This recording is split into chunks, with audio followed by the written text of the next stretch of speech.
আজকে হচ্ছে আমার মেয়ের হাফ ইয়ারলি রেজাল্ট দিল। তো আমি সকালবেলা মেয়েকে নিয়ে গিয়েছিলাম স্কুলে রেজাল্ট আনতে। তো হচ্ছে সে তার পড়াশোনার আসলে উন্নতি নেই, সে একই জায়গায় স্থিরভাবে পড়ে আছে। তো স্কুল জীবনের সূচনা লগ্ন থেকেই সে এরকম হাফ ইয়ারলি ইয়ারলি পরীক্ষায় সেকেন্ড পজিশন হচ্ছে, আর লাস্ট সিটি পরীক্ষায় মোটামুটি ভালোই ছিল। তো যাই হোক, মনটা খুব খারাপ।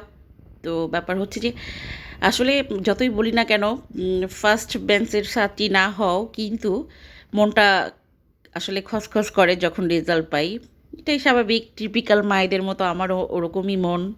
তো আমাদের বেলায় তো হয়েছে কি, আমরা রেজাল্ট খারাপ করলে মা বাবার, বাবার না মায়ের বকা খাইছি, বা এটা নিয়ে আমাদের অনেক জবাবদিহিতা থাকতো।